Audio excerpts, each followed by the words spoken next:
Once again, welcome to our biology class. Last time we had discussed about food chain, and I just want to remind you all that this is our third lecture. And last time we had discussed about food chain.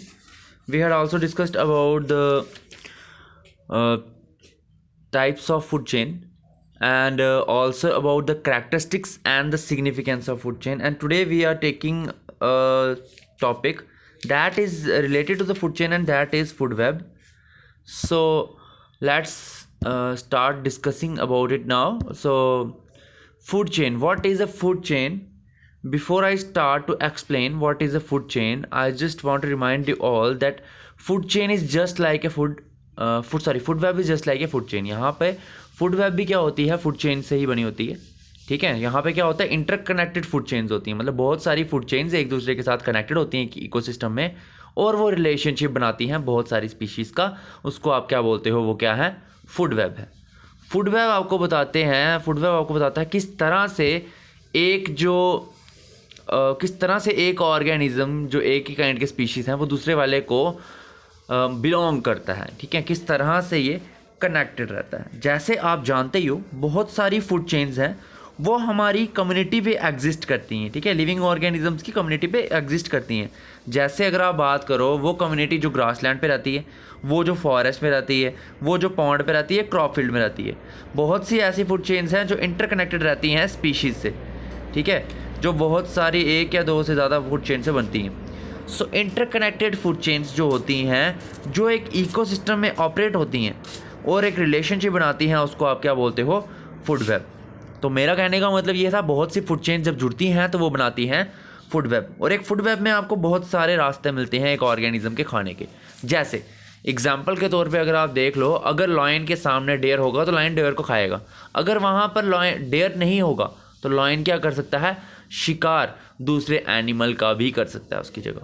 ठीक है, वहाँ पर वो चाहे तो गोट का शिकार भी कर सकता है. ठीक है, तो ये एक एग्जाम्पल हो गई उसकी. आपको बहुत से मल्टीपल पाथवेज मिलते हैं एक ऑर्गेनिज्म के कनेक्शन के दूसरे ऑर्गेनिज्म के साथ. फूड वेब क्या करती है, या इंटरक्रॉस करती है या लिंकेज क्रिएट करती है एक स्पीशीज़ के ऑर्गेनिज्म की दूसरी स्पीशीज़ के ऑर्गेनिजम्स के साथ. ठीक है, सो फूड चेन्स कभी भी आइसोलेशन में ऑपरेट नहीं करती, अकेले में कभी ऑपरेट नहीं करती है. फूड वेब हमेशा मल्टीपल ऑप्शंस के साथ ऑपरेट करती है और वो नेटवर्क बनाती है. इसको आप बोलते हो फूड वेब. अगर हम फूड वेब को और प्रॉपर वे में अगर हम डिस्कस करें, सो फूड वेब हमारा आ जाएगा कि फूड वेब में होता क्या क्या है. तो अगर आप इस पिक्चर को ध्यान से देखो तो एक फूड वेब जो होती है, इसमें एक ऑर्गेनिज्म बहुत सारी पोजीशंस ऑक्यूपाई कर सकता है. ठीक है, और एक फूड चेन में बहुत सारी फूड चेन्स में अपनी पोजीशन ऑक्यूपाई कर सकता है. और एक ऑर्गेनिज्म को खाना जो मिलता है वो अलग अलग सोर्स से मिल सकता है. ठीक है, अगर आप इस फूड चेन को देखो तो ये आप जब भी करोगे so you have to explain it by your own. यहाँ पर मैं पॉइंट आउट करके आपको बताता हूँ. जैसे ये ग्रास है, इस ग्रास को रैबिट भी खा सकता है, लेकिन वही रैबिट यहाँ पर कैरट को भी खा सकता है. ठीक है, उस रैबिट के बाद जो यहाँ पर है, ये जो रैबिट है, रैबिट को फॉक्स खा सकती है. ठीक है, फॉक्स जो है वो चाहे तो बर्ड्स को भी खा सकती है. उसी तरह से जब हम बात करेंगे इधर ग्रेन्स की, सो ग्रेन्स को माइस भी खा सकती है, माइस को ओल खा सकता है. और उसी तरीके से माइस को ग्रास हॉपर खा सकती है, ग्रास हॉपर को ओल भी खा सकता है, और बर्ड भी खा सकता है. ठीक है, तो ये आपस में इंटरकनेक्टेड से एंटेंगल सी सिचुएशन बन जाती है. उसको आप क्या बोलते हो, फूड वेब. तो फूड वेब क्या होता है, जैसे वेब हम बोलते हैं मकड़ी का जाला. ठीक है, स्पाइडर वेब बोलते हैं मकड़ी का जाला. वैसे ही जब फूड चेन्स की वेब बन जाती है, एक इंटरकनेक्शंस बन जाते हैं, उसको आप क्या बोलते हो, फूड वेब. अब फूड वेब के क्या क्या करैक्टरिस्टिक्स होते हैं, क्या क्या इसमें विशेषताएं होती हैं बाकियों से अलग. सो पहला ये है, ये जुड़ते हैं इंटरलिंकिंग ऑफ फूड चेन से. मतलब इनकी फूड चेन्स आपस में लिंक्ड हो जाती हैं तो उनसे बनते हैं ये. और ये क्या करते हैं, इकोसिस्टम के डेवलपमेंट में हेल्प करते हैं. किस तरह से आपका इकोसिस्टम आगे प्रोसेस करेगा उसमें ये हेल्प करते हैं काफ़ी ज़्यादा. और फूड वेब कभी भी स्ट्रेट नहीं होती है. ठीक है, फूड वेब हमेशा कैसी होती है, एंटेंगल्ड होती है. आप कह सकते हो मिक्स्ड वर्जन में प्रेजेंट होती है, एक दूसरे को क्रॉस करती हुई निकलती है. तो वो फूड वेब कभी भी स्ट्रेट नहीं होती है. यहाँ पर आपको बहुत सारे अलग अलग पाथवेज मिलते हैं खाने की अवेलेबिलिटी के. जैसे एक पर्टिकुलर स्पीशी मान लो किसी भी डिजीज़ की वजह से डिस्ट्रॉय हो रही है. मैं मान रहा हूँ, चलो मान लिया कि यहाँ पर ये कैरेट है, तो ये कैरेट क्या हो गई, डिस्ट्रॉय हो गई किसी भी क्रॉप की प्रोडक्शन की वजह से। मतलब मान लो कोई बीमारी आ गई जिसकी वजह से कैरेट क्या हो गई, सारी की सारी खराब हो गई। तो क्या होगा, जो रैबिट होगा वो भूखे तो नहीं रहेगा, तो रैबिट क्या करेगा, ग्रास पे अटैक करेगा, तो ग्रास से अपना खाना पूरा कर लेगा, ठीक है। और उसी तरह से जो अब अगर मैं बात करूं यहाँ पर जो फॉक्स है, ठीक है, अगर फॉक्स को रैबिट ना मिले तो फॉक्स क्या करेगी, बर्ड्स को खाएगी, ठीक है। उसी तरह से यहाँ पे आउल है, अगर आउल को ग्रास हॉपर नहीं मिलेगा तो वो क्या खाएगा, माइस खा लेगा, ठीक है। सो इस तरह से जो माइस है, माइस को अगर ग्रेन्स ना मिले तो माइस क्या करेगा, किसी और चीज़ में अटैक करेगा, पल्सिस में अटैक कर लेगा, ठीक है, पल्सिस खा लेगा। तो इस तरह से मेरा ये कहने का मतलब था, आपको मल्टीपल पाथवेज मिलते हैं, आपको वैरायटी मिलती है अलग अलग ऑर्गेनिज्म को अलग अलग खाने की, तो वो अपने अकॉर्डिंग एडजस्ट कर सकते हैं। इसकी वजह से क्या होता है, इकोसिस्टम में कोई खराबी नहीं आती है। इकोसिस्टम में आपको बता चुका हूँ, जिसमें लिविंग थिंग्स और नॉन लिविंग थिंग्स एक दूसरे के साथ इंटरेक्ट करती है, उसको आप क्या बोलते हो, इकोसिस्टम। सो ये थे फूड चेन की कैरेक्टरिस्टिक्स। अब अगर आप बात करो फूड चेन में क्या क्या सिग्निफिकेंस होते हैं, सो फूड चेन का फ़ायदा ये है, एक बड़ा ही इंपॉर्टेंट टूल है जिससे आप पहचान सकते हो कि प्लांट्स जो होते हैं वो फाउंडेशन होती हैं सभी इकोसिस्टम की, क्योंकि सब इकोसिस्टम में प्लांट से ही फूड चेन स्टार्ट होती हैं। और फूड चेन्स से क्या होता है, प्लांट्स ही नरिशमेंट प्रोवाइड करते हैं और ऑक्सीजन प्रोवाइड करते हैं सर्वाइवल और रिप्रोडक्शन ऑफ एनिमल्स की, ठीक है। अब क्या होता है, जो मेंबर्स होते हैं हायर ट्रॉफिक लेवल के, वो बहुत सारे ऑर्गेनिजम्स को खा सकते हैं, ठीक है, और इसकी वजह से उनके पास बहुत सारी चॉइस होती है, वाइड चॉइस होती है। सो आपको बोला है जो प्रेजेंस होती है कॉम्प्लेक्स फूड की, उसकी वजह से यहाँ पे स्टेबिलिटी भी बढ़ती है इनकी, ठीक है। यहाँ पर क्या होता है, इनकी स्टेबिलिटी भी बढ़ती है।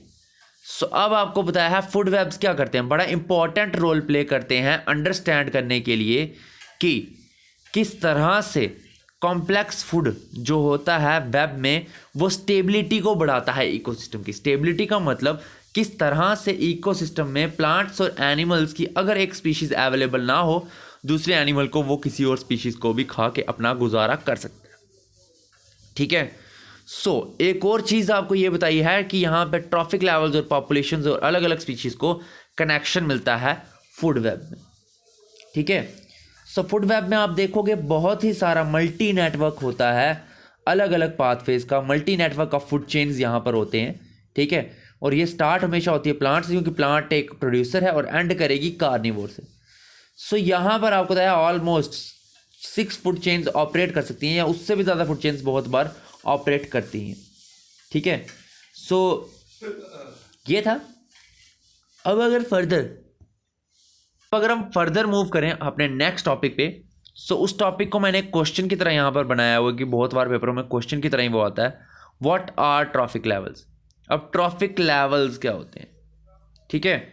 सो आप जानते ही हो जो फूड चेन्स हैं वो रिप्रेजेंट करती हैं फ्लो ऑफ फूड में, ठीक है। फूड चेन किस में डील करती हैं, फ्लो ऑफ फूड और एनर्जी, किस तरह से फ्लो होता है फूड और एनर्जी का एक गिवन सेट ऑफ ऑर्गेनिज्म की बॉडी में, किस तरह से उसकी बॉडी में फूड भी आता है, एनर्जी भी आती है, और किस तरह से बहुत सारे स्टेप्स फूड चेन में क्या करते हैं, ट्रांसफ़र करते हैं फूड को, ठीक है, एनर्जी को ट्रांसफ़र करते हैं, उसको आप क्या बोलते हो, ट्रॉफिक लेवल्स।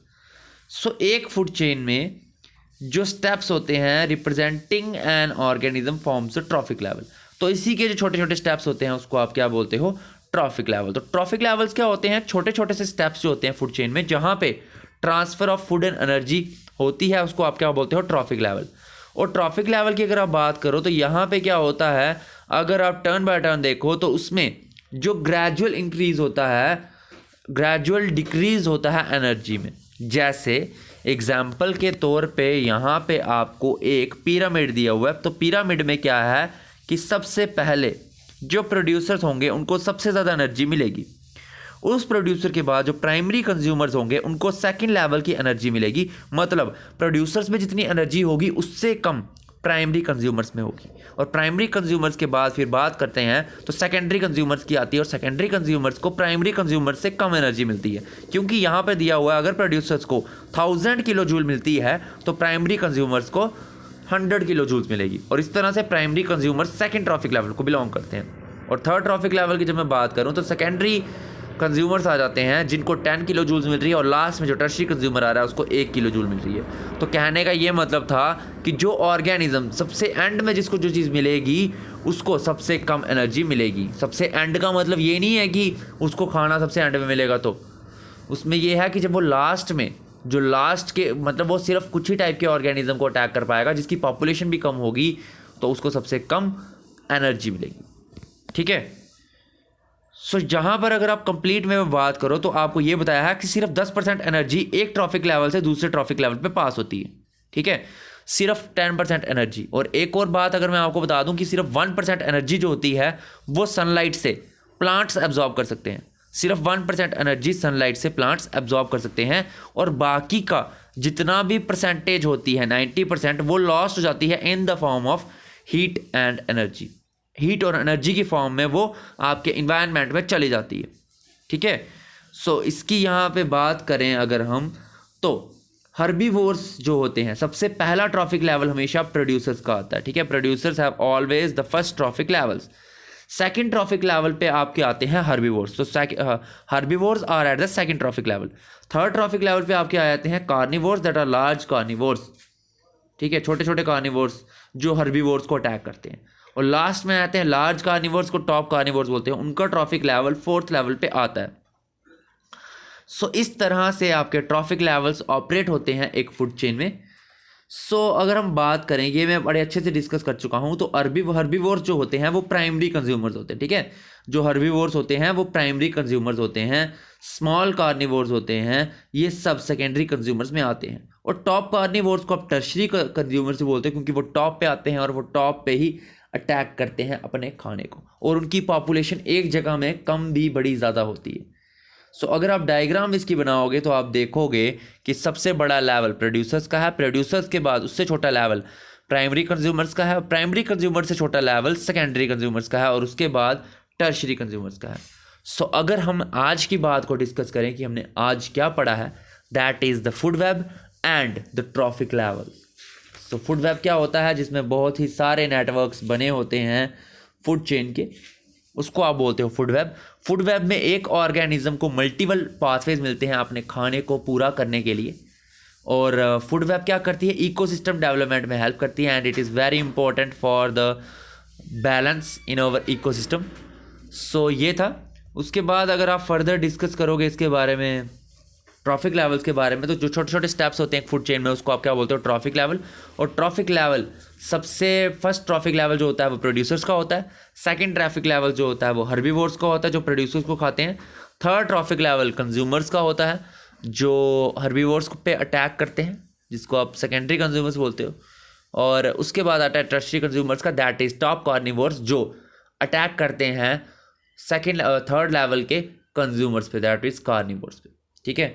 सो ये था आपका आज का टॉपिक जो मैं अच्छे से डिस्कस कर चुका हूँ। And if you have any kind of doubt और query related to this topic then you can ask me in the group. And इसके साथ साथ मैं एक और टॉपिक भी आपके साथ शेयर करना चाहूँगा आज, वो है affect of man's activities on the ecosystem. किस तरह से मैन की एक्टिविटी इकोसिस्टम को अफेक्ट करती है।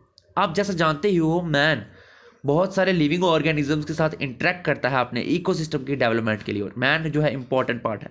लेकिन बहुत से मैन की ऐसी एक्टिविटी है जैसे हंटिंग आ गई, ठीक है, वो फूड चेन को तबाह कर रही है, ख़त्म कर रही है। ठीक है। सो अगर एक फूड चेन कभी भी ख़राब हुई तो उसकी वजह से फूड वेब को भी नुकसान होगा, फूड वेब को नुकसान होगा तो उसकी वजह से आपके इकोसिस्टम को भी नुकसान होगा।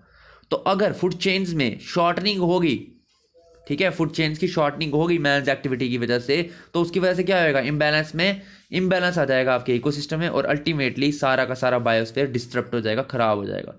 इसी में से एक एग्जांपल मैं आपको रिमाइंड करवाना चाहता हूँ, that is of Sahara desert. Sahara desert एक एग्जांपल है जहाँ पे मैन्स की एक्टिविटी की वजह से जो इकोसिस्टम है बड़े मुश्किल से बैलेंस हुआ पड़ा है अभी। ठीक है। सो बात कब की है, जब रोमन्स ने लाइन्स को कैप्चर करना स्टार्ट कर दिया तो पॉपुलेशन लाइन्स की क्या हो गई, बहुत सारी कम हो गई। ठीक है, मैं बता रहा हूँ एक एग्जांपल आपको सहारा डेजर्ट की। जब रोमन्स वहाँ पर आए तो रोमन्स ने क्या किया, लाइन्स को कैप्चर करना स्टार्ट कर दिया, जिसकी वजह से लाइन्स की पॉपुलेशन क्या हो गई, कम। जब लाइन्स की पॉपुलेशन कम हो गई तो उसकी वजह से जो एक लाइन प्रीडेटर है जो हर्बीवोर्स जैसे डेयर को खाता है, शीप को खाता है, गोट को खाता है, बुफेलो को खाता है, तो उसकी वजह से क्या हो गया, लायन की पॉपुलेशन कम हो गई तो अब कोई था ही नहीं जो हर्बीवोर्स को अटैक करता, इसकी वजह से क्या हो गया, हर्बीवोर्स की पॉपुलेशन बढ़ गई। तो जब हर्बीवोर्स की पॉपुलेशन बढ़ गई तो उन्होंने सारी की सारी वेजिटेशन को क्या कर दिया, ख़त्म कर दिया। और इसकी वजह से जो इतने बड़े बड़े फॉरेस्ट होते थे सहारा डेजर्ट में, वो उसने उसको कन्वर्ट कर दिया एक बंजर ज़मीन में, that is the Sahara desert. हमारा राजस्थान डेजर्ट भी एक इसी की एग्जांपल है, because of the overgrazing. ठीक है, ओवर ग्रेजिंग में किसकी overgrazing, by progressively increasing tribes of herbivores animals. जो हर्बीवोर्स एनिमल्स की ट्राइब जो है बढ़ती जा रही हैं, उसकी वजह से वो भी एक उनकी ही एग्जाम्पल है, जिसकी वजह से प्रेडेटर पॉपुलेशन बढ़ गई है लेकिन बाकी की पॉपुलेशन कैसी हो गई है, कम हो गई है। सो ये एक एग्जाम्पल थी affect of human activities. So natural system बहुत ही मुश्किल से बैलेंस हुआ बाय नेचर, सो उसको मेंटेन रखने के लिए इकोसिस्टम में ये बैलेंस होना ज़रूरी है। सो एग्जाम्पल के तौर पे अगर मैं ले लूँ लाइन्स के, तो मैंने आपको बता दिया कि लाइन्स अगर ख़त्म हो जाएंगे तो क्या होगा, अगर डेयर रिमूव होंगे तो क्या होगा। अगर डेयर रिमूव हो जाए लाइन से, सो डेयर की पॉपुलेशन क्या हो जाएगी, कम, और वहाँ पे सफिशिएंट फूड नहीं होगा लाइन्स की वजह से, जिसकी वजह से लाइन्स भी मर जाएंगे और भूख के मारे लाइन्स मर जाएंगे, जिसकी वजह से लाइन्स की पॉपुलेशन भी डिस्टर्ब होगी। और जो हंग्री लाइन्स होंगे फॉरेस्ट के, वो शायद फॉरेस्ट में खाने के सच में आए और शायद वो लोगों के डोमेस्टिक एनिमल्स को भी अटैक करे खाने के लिए। और लायन और डेयर अगर वो प्रॉपर वे में ऑपरेट कर रहे होंगे तो हमारा इकोसिस्टम कैसा रहेगा, बैलेंस। तो आप ये नहीं कह सकते कि सिर्फ लायन की पॉपुलेशन कम हो तो इकोसिस्टम को ख़राब करेगी। सो एक क्वेश्चन भी था आपका, what would happen if we kill all the organisms in one trophic level. तो सिंपल सी बात ये है, अगर एक ट्रॉफिक लेवल में कोई भी चीज़ हैपन होती है तो उसकी वजह से बाकियों को नुकसान भी होगा, मे बी इनडायरेक्टली हो पर होगा ज़रूर, जिसकी वजह से आपका इकोसिस्टम, फूड चेन और फूड वेब इम्बैलेंस हो सकती है। सो ये था हमारा आज का topic, and in case if you have any kind of doubt then you can ask me in the group. So thank you class and have a nice day.